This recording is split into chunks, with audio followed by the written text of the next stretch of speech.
2019년에 그게 이런 식으로 이제 사전 준비 작업들이 2019년 9월까지 이런 식으로 이루어졌던 거죠. 자, 그런데 이제 본격적으로 2018년인가요? 이때부터 QT가 들어가죠. QT가 들어가는 거는 어, 은행의 지급준비금을 감소시키는 그런 역할을 했거든요. 그러면 기본적으로 저 대형 은행들은 뭘 했냐면은 자기 포트폴리오에 은행의 포트폴리오가 QT가 생기면서 바뀌게 되는데요. QT가 진행되면 진행될수록 지급 준비금이 점점 줄게 되죠. 그 다음에 그러면서 결국에 2019년 이때 어떤 일이 생기냐면 대형은행의 레포 대출이 동결이 됩니다. 그런데 레포 시장에서의 자금 수요, 대형은행은 레포 시장에서 돈을 빌려주는 역할을 했고요. 자금 수요가 있었던 데들이 어떻게 됩니까? 점점 이제 레포 수요가 많아지면서 가뜩이나 또 레포 금리도 올라가는데 수요도 또뭐그 수요가 올라가면서 금리가 비싸진 거죠. 올라가는데 이게 점점 이 QT를 하면서 지급 준비금이 부족하니까 은행으로서는 어떤 식으로 반응을 해야 되냐면은 결국에 레포 대출을 줄이지는 않았어요. 그렇지만 동결했어요. 뭐 그렇지만 이거는 어떻게 보면 수요 공급에 있어서 공급을 줄였으니까 뭐 수요는 점점 올라가는데 공급을 줄였으니까 이자율 상승을 야기했겠죠. 그걸 우리가 레포 발작이라고 부릅니다. 그리고 2019년 9월에 결국에 페드가 참다 못해 우리가 레포 시장에서 돈을 많이 어마어마하게 풀게. 요거는 2008년 금융위기 때보다 제가 지난번에 한번 보여줬었죠. 2008년 때는 레포 시장이 이만큼이었다면 그거보다 훨씬 더 크게 금융위기 때보다 크게 레포 시장에 페드가 참여하게 됩니다. 거기서 어마어마한 유동성을 또 풀어주죠. 레포 시장에서 유동성을 풀어주면서 그때 했던 유명한 말이 not QE. 이거 QE는 아니야 이렇게 했는데 사실 페드의 그 대차 대출을 늘려놨죠. 그러면서 페드가 not QE라고 했는데 결국에는 뭐 QE의 시작이었고 이게 본격적으로 QE4라고 하는 게 코로나를 거치면서 본격적으로 QE4가 이제 시작이 됐던 거죠. 그러면 이거의 교훈은 뭐냐면은 결국에 이때 파이낸셜 플러밍, 즉 금융 대관의 문제가 발생했다는 거죠. 이런 과정을 겪으면서 즉 페드가 어떤 통화 정책을 결정하면은 그거를 제일 먼저 해주는 데가 페드 펀드 마켓이고 또 그거랑 거의 비슷하게 있는 데가 레포 마켓인데 레포 마켓에서 문제가 터져버린 거예요. 여기에서 뭐 일종의 뇌출혈이 생긴 거죠. 그 고혈압으로 인해서 출혈이 생긴 겁니다. 혈관 파열이 생긴 거죠. 근데 이 레포 시장은 왜 중요하냐? 금융위기 때도 처음 위기가 어디에서 시작했냐면 레포 시장에서 시작한 거예요. 페드가 난리가 났죠. 이걸 보면서. 왜냐면 2008년도 레포 시장에서 했는데 2019년에도 또 레포 시장에 또 문제가 생겼구나. 그러니까 앞뒤 볼 것 없이 1차 QT를 전면 폐기하고 not QE라는 뭐 아주 신조어를 만들면서 QE로 들어갔다. 이때부터 페드는 공부를 정말 많이 했겠죠. QT를 할 때 이렇게 하면은 이거 안 되는구나 그러면서 페드가 이번에는 어떻게 할지 2022년에는 어떻게 할지 한번 보도록 하겠습니다.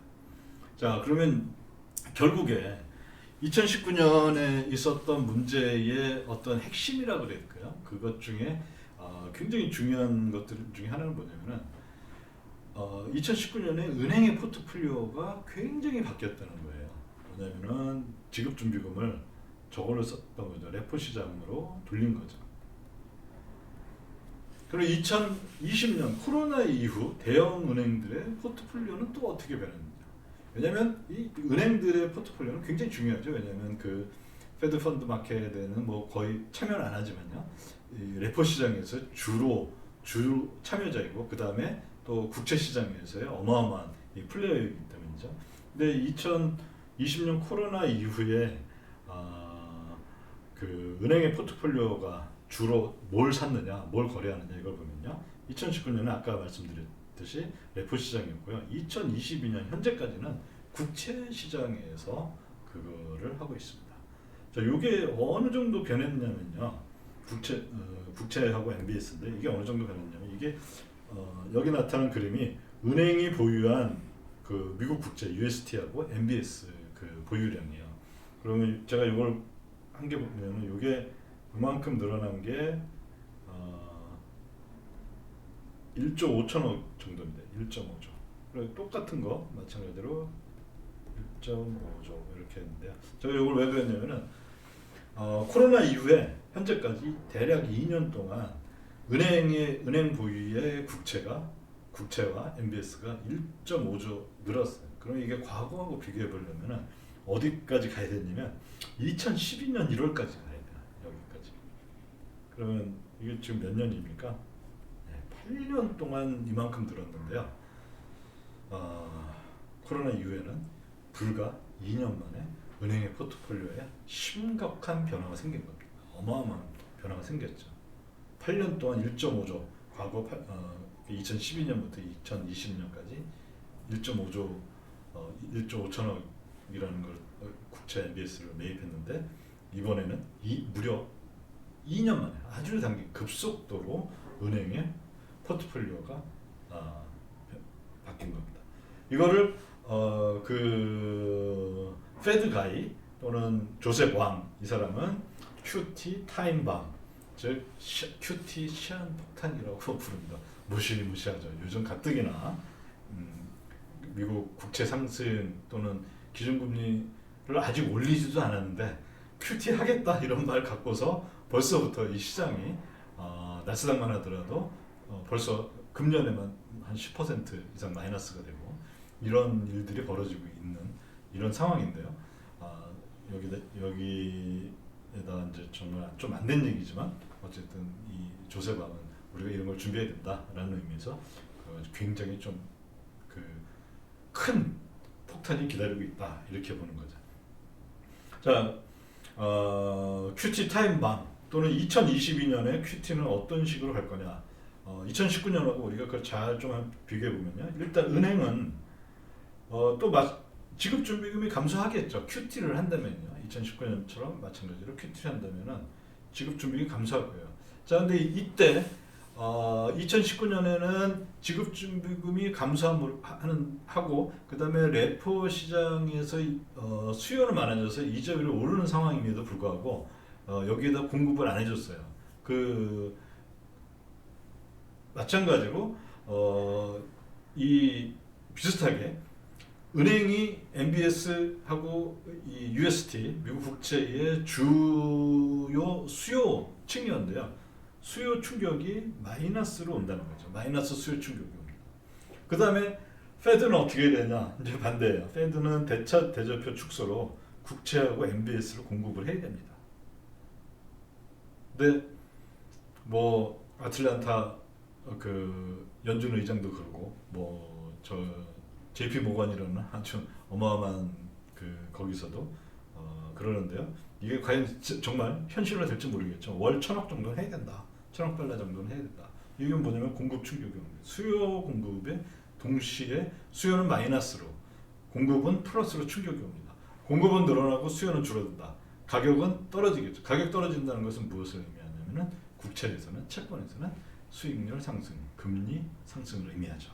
그래서 장기 국채에서 금리 상승하고 결국에 장기 시장에서 이번에는 과거에는 초단기 시장이었던 레포에서 플러밍 문제가 생겼다면은 이번에는 장기 시장에서 플러밍 문제가 생길 가능성이 있지 않겠느냐. 그래서 이거를 조셉 왕은 QT 타임밤, QT 시한폭탄으로 표현합니다. 자, 저는 이거를 또 이렇게 표현하고 싶어요. 그러니까 이거는 QT 딜레마다. 뭐냐? 2019년에 QT가 있고 2022년에 QT가 있는데 2022년 올해의 QT는 2019년을 반면교사로 해서 저렇게 하면 안 되지 하는 생각을 갖고 있다는 거죠. 그러면 2019년에는 우리가 아까도 봤듯이 정책금리 인상 이후에 굉장히 느린 속도로, 왜냐면 잘 모르니까, 처음 해보는 거니까, QT를 했는데도 일드 커브 플래트닝이 나타나면서 레포 시장에 플로밍 문제가 생겼습니다. 그러면 이게 이제 일단 2019년 QT는 실패했어요. 1차 실패. 그러면 FOMC 회의에서 그 미니츠에서도 우리가 볼 수 있듯이 올해의 QT를 대하는 페드 입장은 뭐냐면, 일드 커브 플래트닝을 없애야 돼, 이겁니다. 그러면 일드 커브 플래트닝의 반대는 일드 커브가 이렇게 여기가 평평한 게 아니라 이렇게 올라가는 스티프닝이죠. 일드 커브를 뭐라 해야 되냐, 이 장단기 금리 차이가 많이 나게 해줘야 돼요. 그러면 어떤 일이 벌어지나. 자, 그래서 지난번에 했던 거하고 굉장히 대조적으로 가고 있어요. 지난번 이번 12월에 있었던 의사록을 보면은 정책금리 인상 이후 지난번에 느리게 했잖아요. 3년 후에 QT를 했는데 빠른 속도로 QT를 하겠다, 이런 얘기들이 많이 나오고 있죠. 그 다음에 그러면 이 얘기는 뭐냐면, 결국에 제가 봤을 때 일드 커브 스티프닝을 시도하는 거다. 예전에에 비해서 뭐 이렇게 아주 뭐 이런 일드 커브 스티프닝은 아니겠지만, 예전에 이렇게 돼 있었다면 일드 커브 플래트닝, 일드 커브가 이렇게 수익률 곡선이 평탄하게 되는데, 이걸 굉장히 가파르게 만들고 싶다, 이런 거죠. 그러면 어떤 일이 발생하냐?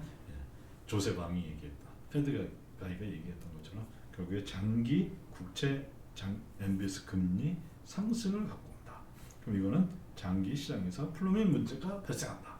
그러면 이때는 어떤 일이 벌어지냐? 지금 2019년 에 있었던 또 테이퍼 뭐 이런 거보다도 훨씬 더 큰 주식 시장의 조정을 갖고 올 수가 있다는 거죠. 왜냐면은 예를 들어 뭐 하루짜리 이자율이 0.2%에서 0.5% 올라도 이건 사실 뭐 초단기 시장에서는 요게 그만큼 또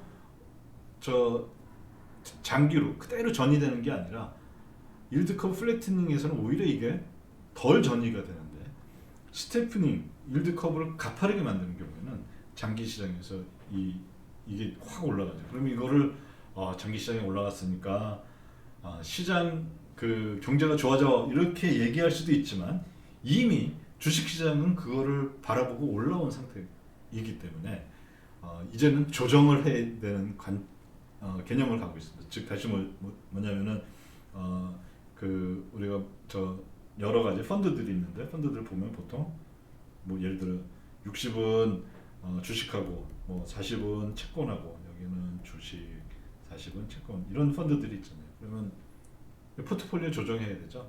그러면 채권 가격이 장기 금리가 상승함으로써 채권 가격이 굉장히 많이 떨어지겠죠. 그러면 채권을 더 사야 돼요. 그럼 채권을 더 사는 방법은 어떻게 합니까? 그거밖에 없어요. 주식 팔아서 채권 살 수밖에 없어요. 이러한 시나리오가 있다는 거고, 저는 그래서 이거를 조세방은 QT 타임밤이라고 이렇게 불렀지만, 그게 뭐 정말 정확한 건데, 그걸 이제 보면은 2019년하고 보면은 이거는 QT 딜레마다. 이러지도 못하고 저러지도 못하는 그런 와중에 있는 게 아닌가.